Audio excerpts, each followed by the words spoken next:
In 1998, a nuclear war between the United States and Soviet Union took place in relation to an impact event involving a cluster of meteors that sparked a global nuclear war. On the day of the cataclysm, a company of U.S. Army engineers were in the desolate southwestern desert constructing bridges in an area with a number of small survivalist communities and a newly constructed federal death row prison with light industrial facilities. The soldiers sought shelter in the prison, expelled the inmates, and invited nearby survivalists to join them shortly after. Years later, together they formed the Desert Rangers to help other survivors in the desert and beyond it, or at least that was what I was told. In 2087, generations after the devastation of the global nuclear war in 1998, the Desert Rangers were based in the southwestern United States, acting as peacekeepers to protect fellow survivors and their descendants. A team of Desert Rangers were assigned to investigate a series of disturbances in nearby areas. The Rangers then explored the remaining enclaves of a human civilization, including a post-apocalyptic Las Vegas.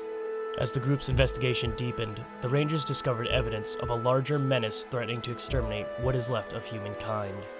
A pre-war artificial intelligence operating from a surviving military facility, Base Cochise, was constructing armies of killer machines and cybernetically modified humans to attack human settlements with the help of Erwin Finster, the deranged former commander of the base. Finster had gone so far as to transform himself into a cyborg under the AI's control. The AI's ultimate goal is to complete Project Darwin, which Finster was in charge of, and replace the world's flawed population with genetically pure specimens. But with the help from a pre-war android named Max, the Rangers recovered the necessary technology and weapons in order to confront the AI at Base Cochise and destroy it by making the base's nuclear reactor melt down. 15 years later, in 2102, the Rangers occupied the former Guardian Citadel, which had formerly housed the deranged technology-worshipping monks, the Guardians, but was fully under Ranger control after the monks had been wiped out by the Rangers earlier. The experienced Ranger Ace was found dead by locals with signs of violence on his body. This greatly troubled General Vargas, the leader of the Desert Rangers at the time. General Vargas sent Ace out to investigate a strange radio signal that spoke of man and machine becoming one, while threatening to attack and wipe out the Desert Rangers. A group of Rangers were tasked with finding out who killed Ace and why they did it, and try to complete Ace's original mission. The Desert Rangers had to deal with the cost of their victory over Cochise and the weight of old sins. Violent factions with old grudges dogged the Rangers' heels. Mechanical assassins built by vengeful Guardian survivors hunted and slaughtered them. And despite the Rangers' efforts and all their sacrifices, Cochise rose again, infecting the networks of Rangers' Citadel. Only by destroying their home were the Rangers able to stop Cochise from ending the world a second and final time. The years after had not been kind to the Desert Rangers. They attempted to regain their footing but could find no adequate base of operations to replace Rangers' Citadel.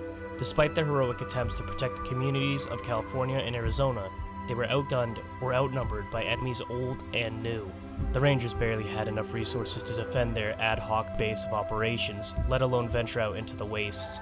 Years passed since the destruction of the Citadel. Have passed. Then the Rangers received a call. We received a call. With his health dwindling and his state on the verge of collapse, the Patriarch of Colorado Springs heard whispered legends of the Desert Rangers, who were ruthless enough to nuke their own headquarters to stop a powerful threat.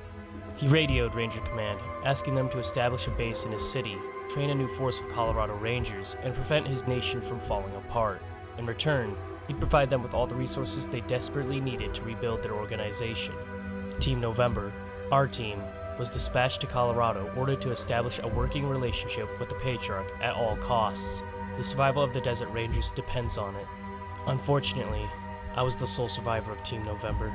This is a land of buried secrets, lost technology, fearsome lunatics, and deadly factions. No one here has ever heard of the Desert Rangers.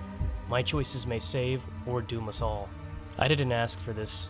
In fact, I've barely been a part of the Desert Rangers for more than a few months. How could somebody who only cares about himself, and with so little experience, save the Rangers? Well, I have a base now, and some recruits under my command. I'm not going to lie. I'll do what's best. It's best for me. I don't want to die. But nobody else needs to know about these thoughts. My real name doesn't matter anymore. I go by Wolf now. It's time to get started. I have a lot of work to do.